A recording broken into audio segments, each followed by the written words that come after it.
తాకట్లో ఉన్న బంగారాన్ని విడిపించి ఆ రోజున మార్కెట్ ధర కట్టి మిగిలిన డబ్బును మీకు అందిస్తుంది కొమ్మూరి గోల్డ్.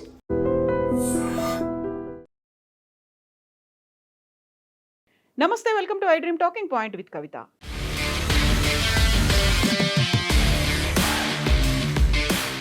మిడిల్ ఈస్ట్లో నెలకొన్న ఉద్రిక్తతల వల్ల అంతర్జాతీయంగా ముడి చమురు ధరలు పెరగడంతో భారత్లో పెట్రోల్ డీజిల్ ధరల పెంపు అనివార్యంగానే కనిపిస్తోంది. అయితే దేశంలో 60 రోజులకు సరిపడా ఇంధనం, 45 రోజులకు సరిపోయేంత ఎల్పీజీ నిల్వలు ఉన్నాయి అని కేంద్ర మంత్రి రాజ్నాథ్ సింగ్ చెప్పినప్పటికీ కూడా ధరల పెరుగుదల భయం, ఆందోళనలు ఇప్పుడు దేశవ్యాప్తంగా వ్యక్తమవుతున్నాయి.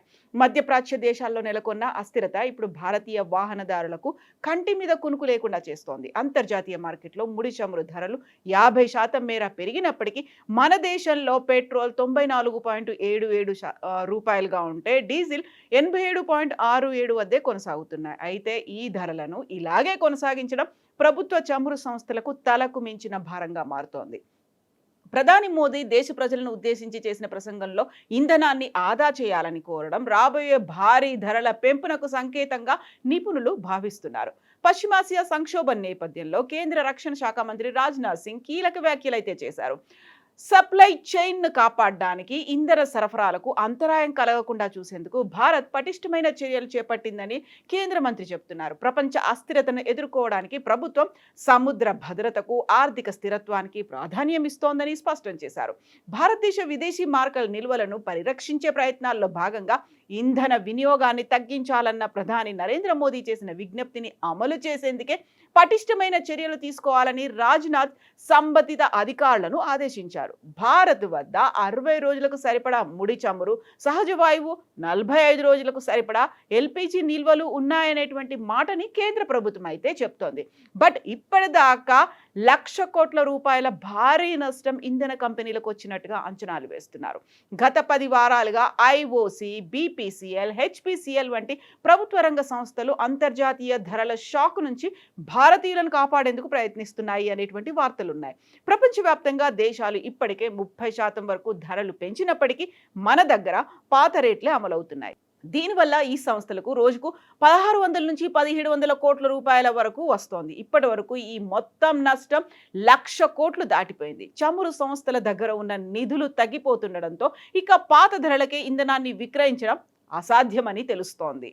ఇంధన కొరతపై ఆందోళన వద్దు, ప్రశాంతంగా ఉండండి అనేటువంటి మాటని రాజ్నాథ్ సింగ్ చెప్పినప్పటికీ లెక్కలు మాత్రం భయపెడుతున్నాయి. దేశీయ ఇంధన వినియోగాన్ని గణనీయంగా తగ్గించుకోవడానికి ఇతర దేశాలు అత్యవసర చర్యలు తీసుకున్నాయి. అయితే ఇంధన వినియోగం విషయంలో మాత్రం భారత్ సురక్షితమైనటువంటి స్థానంలోనే ఉంది. ఏ పెట్రోలియం ఉత్పత్తి కొరత భారతదేశంలో లేదు.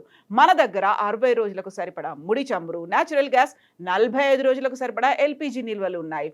దేశీయ మారక నిల్వలు $703 బిలియన్ వద్ద ఉన్నాయి. భారత్ 4వ అతిపెద్ద పెట్రోలియం ఉత్పత్తుల ఎగుమతిదారు. భారతదేశం 50కి పైగా దేశాలకు పెట్రోలియం ఉత్పత్తులను ఎగుమతి చేస్తోంది. దేశీయ డిమాండ్ను పూర్తిగా ఇది కవర్ చేస్తోంది. కానీ అంతర్జాతీయంగా ముడి చమురు ధరలు చాలా అధిక స్థాయిలో కొనసాగుతున్నందున దేశం చాలా భారాన్ని మోస్తోంది. ఇంధన పొదుపు ఈ భారాన్ని తగ్గిస్తుంది. సరఫరా గొలుసులో కొరత లేకుంటే అంతరాయాలను నివారించడానికి అన్ని పటిష్టమైన చర్యలను తీసుకుంటున్నాం. ఇంధన కొరతపై ప్రజలు భయాందోళనలకు గురి కావద్దు, ప్రశాంతంగా ఉండాలి అనేది రక్షణ శాఖ మంత్రి రాజ్నాథ్ సింగ్ చెప్తున్నటువంటి మాటలు. అయితే ప్రభుత్వ జోక్యంతో పాటుగా ఎక్సైజ్ డ్యూటీ కోత కూడా ఉండబోతోంది అనేటువంటి వార్తలు వస్తున్నాయి. చమురు ధరల భారాన్ని తగ్గించేందుకు కేంద్ర ప్రభుత్వం ఇప్పటికే ఎక్సైజ్ డ్యూటీని తగ్గించింది. పెట్రోల్ పై అదనపు ఎక్సైజ్ డ్యూటీని 13 రూపాయల నుంచి 3 రూపాయలకు, డీజిల్ పై 10 రూపాయల నుంచి 0కు తగ్గించడం వల్ల నెలకు ప్రభుత్వానికి 14,000 కోట్ల ఆదాయం తగ్గుతోంది. ఇంత చేస్తున్నా కూడా అంతర్జాతీయంగా ముడి చమురు ధరలు పెరగడం వల్ల కరెంట్ అకౌంట్ డెఫిసిట్ సమస్య తలెత్తుతోంది. దీనివల్ల ఆర్థిక భద్రతను కాపాడడం కోసం ధరల పెంపు అనేది ఇప్పుడు కేవలం ఒక పొలిటికల్ నిర్ణయంగా మాత్రమే మిగిలింది. ప్రభుత్వం ఎప్పుడు పచ్చ జెండా ఊపితే అప్పుడు ధరలు పెరగడం ఖాయం. దీంతో అన్ని రంగాలపై ఈ ప్రభావం కనపడే అవకాశం ఉందని తెలుస్తోంది. అంటే రాబోయే రోజుల్లో, అంటే అతి తక్కువ సమయంలోనే ధరలు పెరగొచ్చు అనేటువంటి ఇండికేషన్స్ వస్తున్నాయి. అయితే దీనివల్ల రాబోయేటువంటి సవాళ్లు ఎలా ఉండబోతున్నాయి? చమురు సంస్థల ఆర్థిక స్థితి దెబ్బతింటుంది. అది భవిష్యత్ పెట్టుబడులపై ప్రభావం చూపించబోతోంది. రిఫైనరీల విస్తరణ, ఇథనాల్ బ్లెండింగ్, ఫ్యూయల్స్ వంటి క్లీన్ ఎనర్జీ ప్రాజెక్టులకి నిధుల కొరత ఏర్పడే ప్రమాదం ఉంటుంది. జపాన్, బ్రిటన్ వంటి దేశాలు ఇప్పటికే ధరలను భారీగా పెంచాయి. భారత్లో ఇప్పటి వరకు నియంత్రణలో ఉన్నప్పటికీ కూడా ముడి చమురు దిగుమతుల్లో 40% ఈ సంక్షోభం వల్ల ప్రభావితం అవుతుండడంతో పరిస్థితి సీరియస్గానే ఉంది. వాహనదారులు ఇకపై పెరిగే ధరలకు సిద్ధంగా ఉండాలని నిపుణులు హెచ్చరిస్తున్నారు.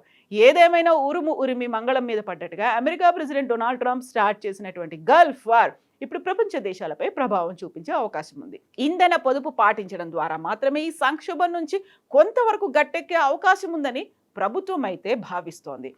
ఈ మొత్తం నేపథ్యంలోనే రాజ్నాథ్ సింగ్ అధ్యక్షతన ఒక మీటింగ్ జరిగింది. పశ్చిమాసియాలో పరిస్థితిని పర్యవేక్షించేందుకు ఏర్పాటు చేసిన అధికార మంత్రుల బృందం ఉన్నత స్థాయి సమావేశం కేంద్ర రక్షణ శాఖ మంత్రి రాజ్నాథ్ సింగ్ అధ్యక్షతన జరిగింది.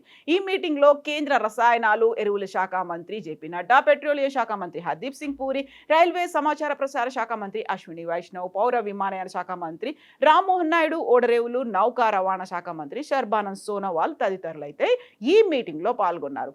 ఓవరాల్ గా ఏం జరిగింది ఆ మీటింగ్ సారాంశానికి సంబంధించి ఒక ప్రకటన కూడా రిలీజ్ చేశారు. పశ్చిమాసియాలో సంఘర్షణ మొదలై రోజులు గడుస్తున్నాయి, నెలలు గడుస్తున్నాయి. ప్రపంచవ్యాప్తంగా నెలకొన్న ఈ అస్థిరత కాలంలో కూడా పెట్రోలియం ధరలు స్థిరంగా ఉన్న అతి కొద్ది దేశాల్లో భారత్ ఒకటి. అనేక దేశాల్లో పెట్రోలియం ధరలు 30 నుంచి 70% వరకు పెరిగాయి. అయినప్పటికీ ప్రపంచవ్యాప్తంగా ఆకాశాన్ని అంటుతున్న ధరల భారం భారత పౌరులపై పడకుండా ఉండేందుకు భారతదేశం ఆయిల్ మార్కెటింగ్ కంపెనీలు రోజుకు 1000 కోట్ల నష్టాలను భరించాయి. అయితే ఇంధన కొరతపై ఎవరూ ఆందోళన చెందాల్సిన అవసరం లేదు.